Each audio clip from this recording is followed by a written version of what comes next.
Now then, welcome back to the channel. Another edition of Barnsley Biker Video Diaries.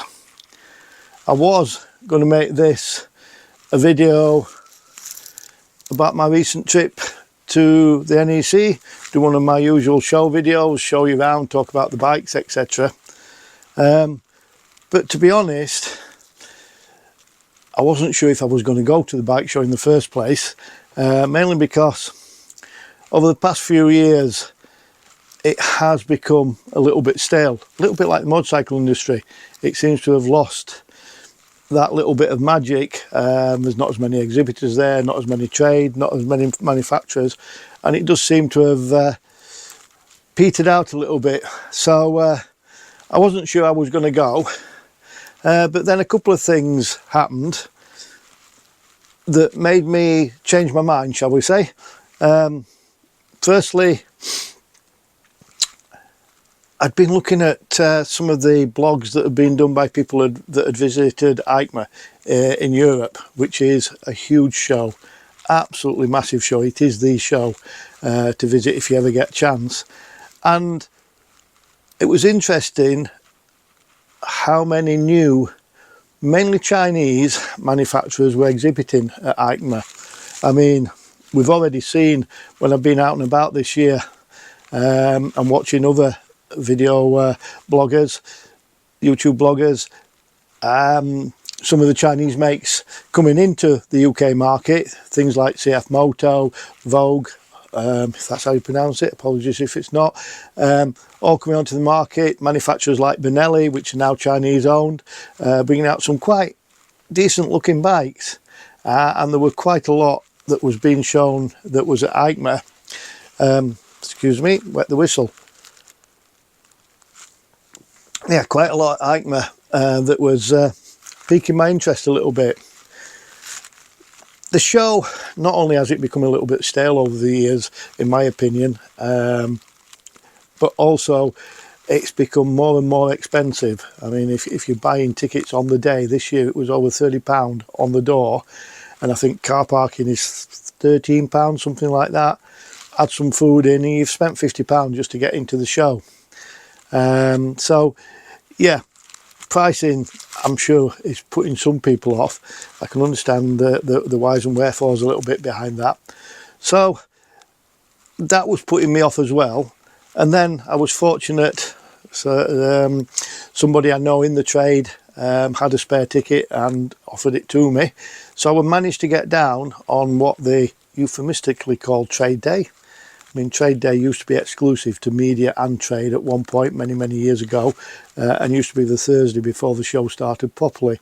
This year Trade Day was Monday, so I'd agreed to meet up with a friend anyway, and I decided, because now I'd got a ticket and my curiosity was had been pricked a little bit with some of the Chinese and makes and things like the BSA had been showing pictures of their new Scrambler, which I'm thinking I'd like to have a look at that. So I decided I was going to go. On the way down, I was thinking about how I was going to approach putting a video together. And already by Monday, several YouTube bloggers had already done show videos, walk rounds the shows, showing you what's there and that. But the other thing that has been going around in my head recently, and I've seen various YouTube bloggers talking about this, is the sudden decline, the state of the motorcycle industry here in the UK. Some people talking about, you know, the crash, the sudden demise, panic in the industry, whatever. And so as I was on my way to the show, I was thinking about this, and I thought I'd throw my two penneth in. I've replied to a few people that have done videos and added my comments. Hopefully I've not upset anybody, but I've tried to put it into perspective, and I suppose I'd like to start by putting my two penneth in, as I said, but trying to put into perspective this decline in the motorcycle industry in the UK. And the first thing I'd like to say is it's not a sudden thing. It hasn't happened overnight. There's been a steady decline for the last 50 years within the motorcycle industry in the UK. When I first started riding in the mid-70s, every town had dozens of dealerships practically. Registrations back in the mid-70s, there was over 440,000 powered two-wheelers registered every year in the mid-70s. 440,000. I think back then Honda had 600 franchise dealers across the UK. And that's against the background. I mean, a lot of these people that are talking about the decline of the industry at the moment are citing austerity, they're citing the Labour budget, they're citing interest rates, they're talking about all sorts of factors that they think are influencing it. If you go back to the 70s, we just had the 3-day week. We had strike after strike after strike. I left school in the mid-70s, and I think we had the highest level of unemployment that the country has known for many, many years, far higher than what we've got now. And finding a job was not easy. There were traditional industries, and people were leaving school at 16 in my locality to go down the pit, to go into the steelworks, etc. But those industries were already in decline. So against a backdrop of difficult times back in the 70s, we were still registering 440,000. Late 70s, we saw the introduction of the restricted moped laws.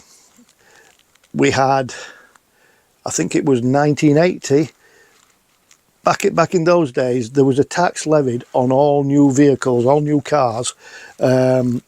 I think it was 10%. In 1980, the government decided to extend that registration tax, whatever they called it, can't remember now, onto two-wheelers. And dealers were rushing to register stock they'd got in their showrooms and sell it as pre-reg. And I know there were some local dealers that were still selling W-reg, pre-reg, W-reg bikes 2-3 years after 1980, because they'd rushed to register them to avoid paying the 10%, and obviously having to charge the customer the extra 10%. So we'd got those sort of issues, and I can remember when that happened, the industry was saying this is the end of motorcycling as we know it, it's the end of the industry. Come 83, we had the 125 learner law brought in. You know, so that sort of was the death knell of 250 motorcycle sales.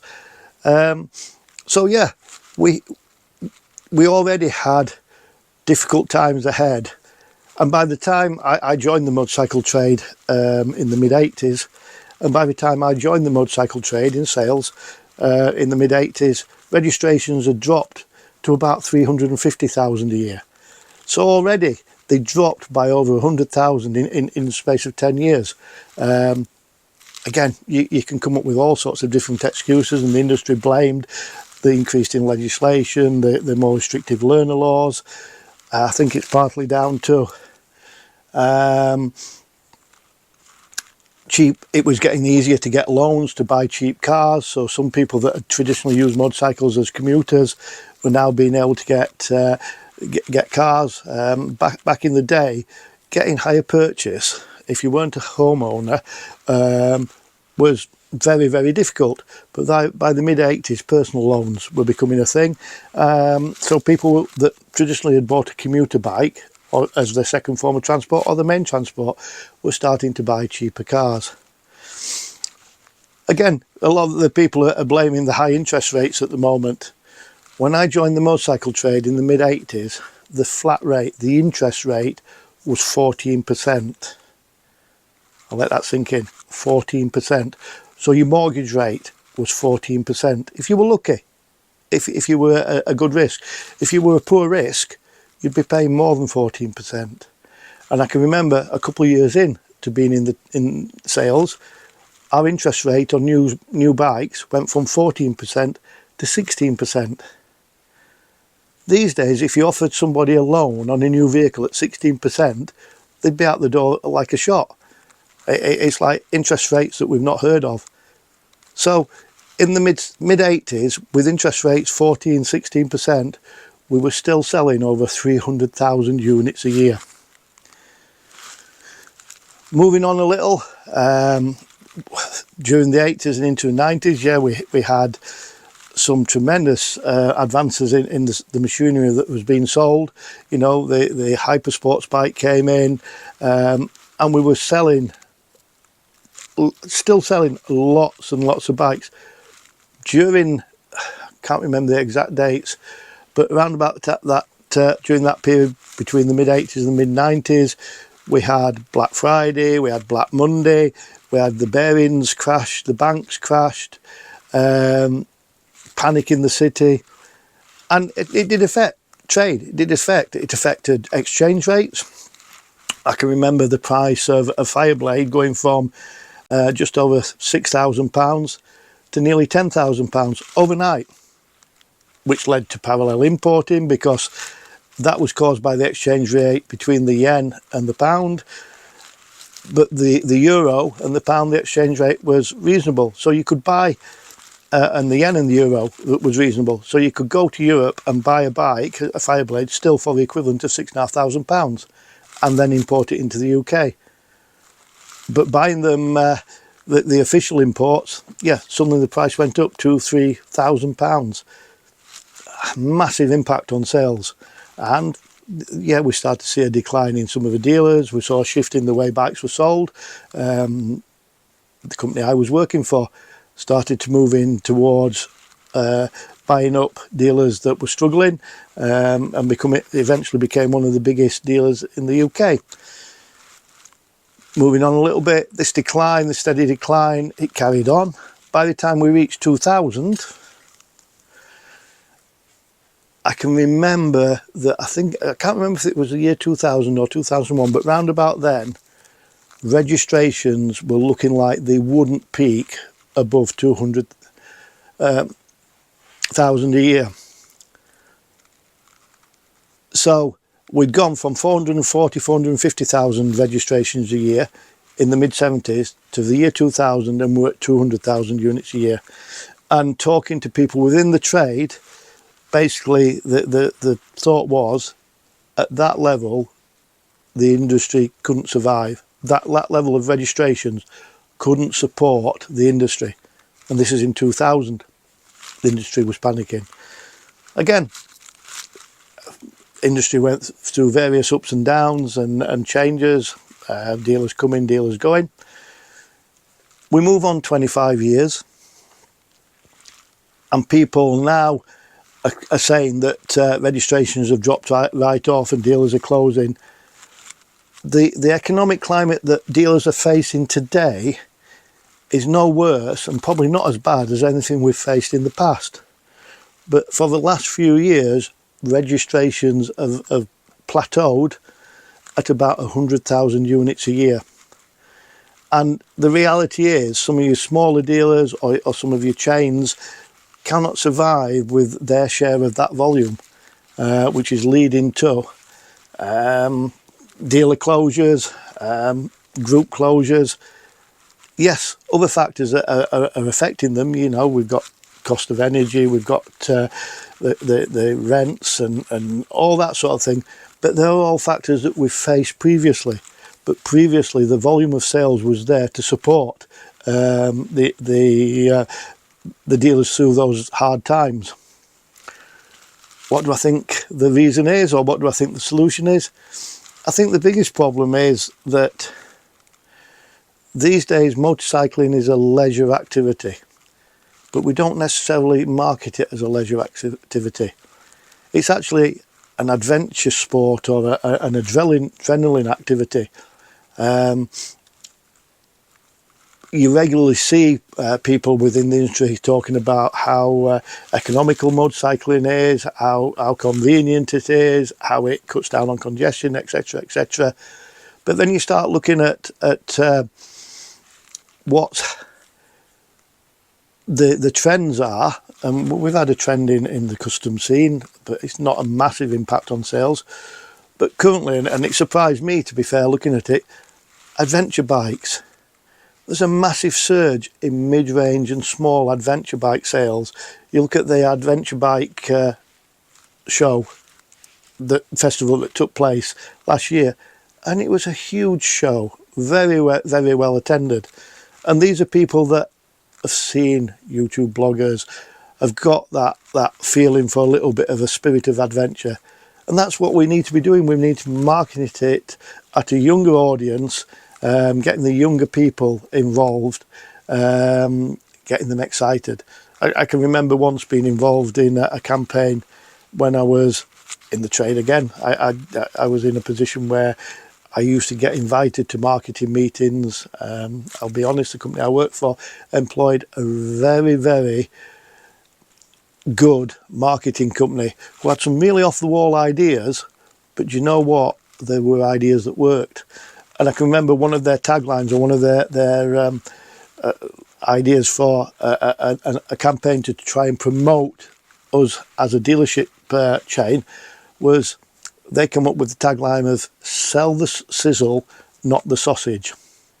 Around about the time that one of the famous sausage manufacturers had done an advert which simply was a guy with a frying pan dropping sausages in and listening to the sausage sizzle, and it's selling the feeling, it's selling the excitement, it's selling the anticipation of the adventure is where we need to be at, I think, as an industry.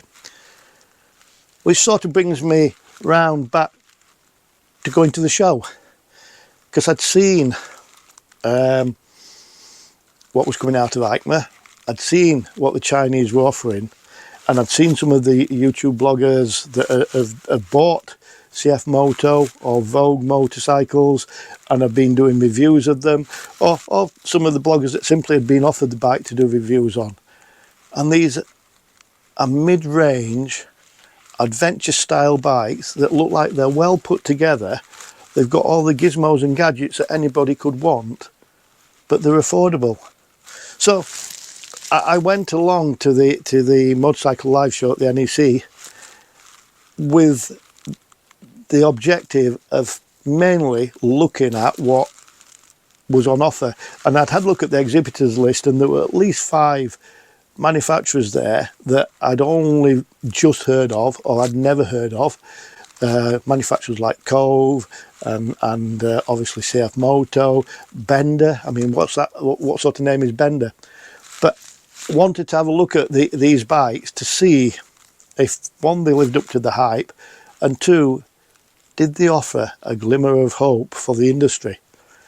And when you look round and you've got back 500cc, 700cc adventure bikes that are being offered for sale at £6,000, £7,000, complete with hard luggage and all the technology that you'd expect on something that cost him best part of twice as much, there is a chance. You know, these are bikes that are affordable and they come with all the kit.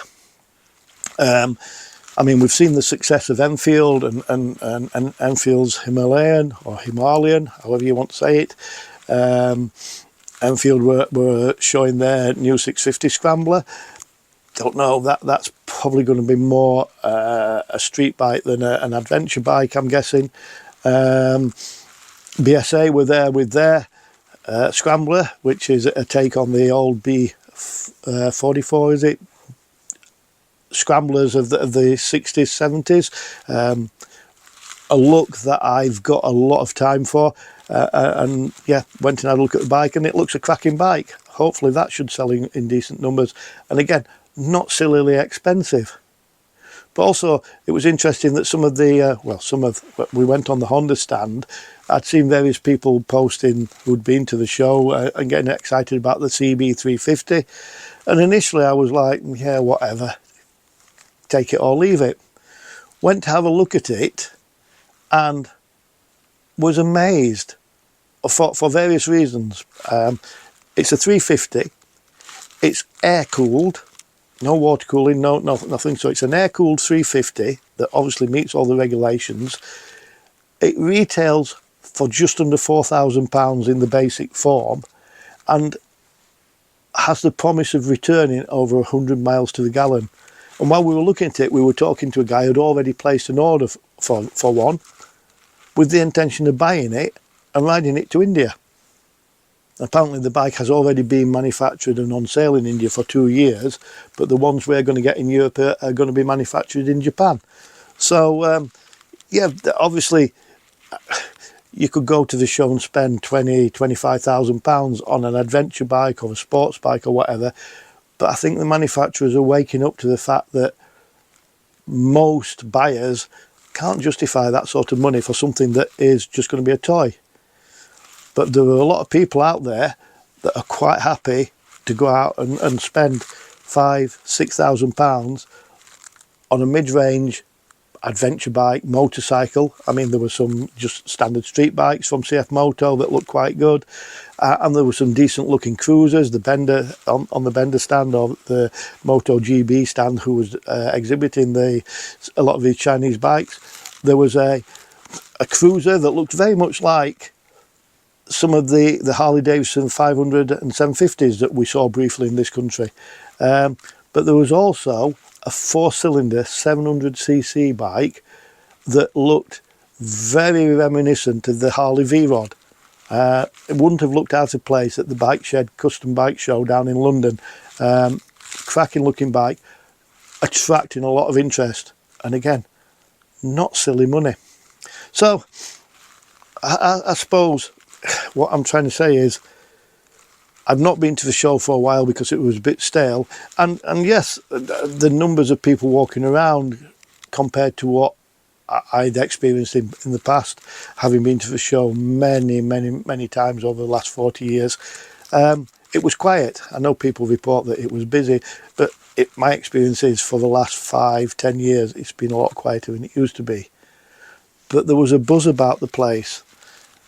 The MotoGP stand was, I mean, one of the reasons I'd chosen maybe not to do a video of the show is when it starts to get busy, it's very difficult to film the bikes. The show gets noisy with background music and background noise, so trying to talk over that gets difficult. But on some of the stands there was a buzz. You know, there was a massive crowd around the CB 350, people wanting to sit on it and get a close look at it. The Moto GB stand, looking at the Bender and the other Chinese brands that were on their stand. A lot of people around that CF Moto stand, everybody wanting to sit on the bikes and have a very, close section of them. So there was a buzz, which I do find encouraging. And if we can capture that buzz, capture that sizzle, and then use it to market the thrill and excitement of motorcycling, because that's what it's about for most of us. It's the thrill and excitement and the adventure of being on 2 wheels. And in one of my previous videos I talk about what is an adventure and what is an adventure bike. And an adventure is just a trip on a motorcycle. It's just getting out there and experiencing the world on the back of a motorcycle, whether you're going to see your mates a couple of towns away or whether you're going to the other side of the world. But we need to sell that thrill, that excitement. And I think the Chinese have sort of tuned into what is popular, what is selling, and hopefully we will see a little bit of a resurgence. My worry is it could be too little too late. With a lot of things that's going around off in the world, will the pricing be able to be sustained? Will the bikes stay as cheap as they are? Hopefully, fingers crossed. But yes, I came away feeling a little bit more confident that there is a bit of a future for 2-wheel transport in this country, for motorcycling in this country. So we shall see. But yeah, that's my 2 penneth. That's my take on the show, and that's my take on the state of the industry at the moment. We've come to the end of what's been a steady decline. It's been a bit of a roller coaster, and as with these things, as the declines deepened and deepened and deepened, it's accelerated, shall we say. But hopefully, if we can get to the bottom of the dip and come out of it with what I saw at the show, with these new brands, these new makes, yeah, don't knock them, embrace them, is all I can say. Right then, I'm going to finish my tea. Thanks for watching. Till next time, I'll see thee. And cut.